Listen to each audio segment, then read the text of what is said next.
And with us now on Six News, ACT Greens leader Shane Rattenbury. Nice to speak with you again. Good afternoon, Leo.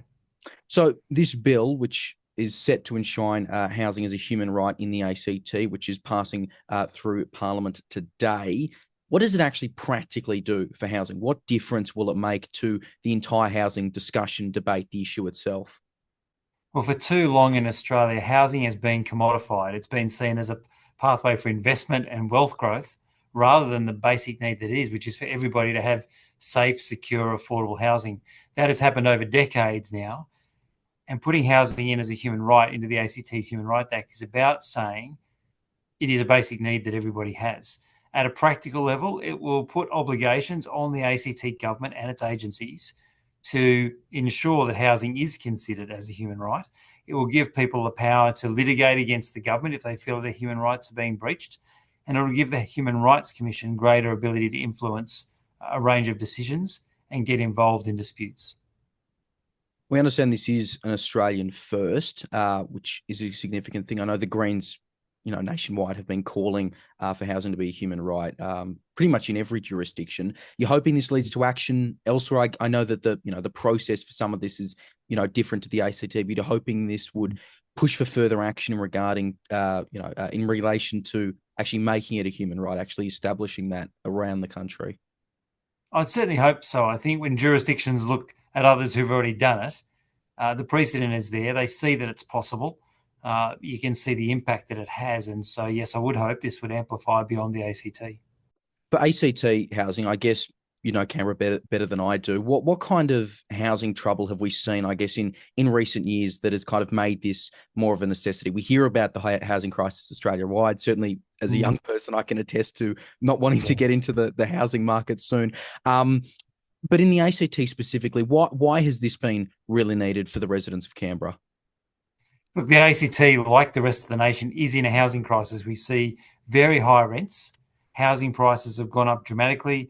The number of years of annual income you need to be able to afford a house and a deposit, they've all grown. And our public housing waiting list has blown out substantially. Just in the last 6 or 7 months, we've seen a 14% increase in the public housing waiting list. That reflects the dire circumstances many people are in. They're struggling to get into the private market. They're going on the public housing waiting list, but the list is so long, their prospect of actually getting public housing is dreadful. And so we've got to make a change to the system. And that fundamental notion of making housing a human right rather than a wealth mechanism is an important start to that discussion. This will require government to think differently about housing policy. Can I ask, because obviously the last time we spoke, early 2024, you were, Greens leader in an ACT Labor government at that point. You had the coalition that didn't continue after the election, as we both know. Is this kind of pushing for this kind of legislation, the introduction of this kind of legislation, the way you're pushing the government on something like this now, is this now possible because you're not in that coalition? Have you actually been able to get kind of more agency? Because, you've been in Parliament for some time. You've been the Greens leader since 2012, if I remember right. You would have seen how it's operated in a coalition. Has it been easy to do this kind of thing from the crossbench separately? I think there's probably two issues. When we were in government, the portfolio minister would have been responsible for it. And if we didn't have that portfolio, it's difficult to bring things into the cabinet process if you're not the minister. The second is whether it would have got through the cabinet process. There were discussions back around 2012, 2013 about making housing a human right, and it never got out of the cabinet process. So certainly sitting on the crossbench now, we don't have necessarily the access to the government agencies. We had to draft this ourselves and do all the research. But you're taking a different chance. You can bring it in. Whether you can get it passed is the question. In the previous format, if we got something through cabinet, it generally passed, because the numbers were there to do it. So it's a different approach. But I'm very pleased with the outcome. In the end today, all 25 members of the Assembly voted in support of this legislation. And I think that's a ringing endorsement.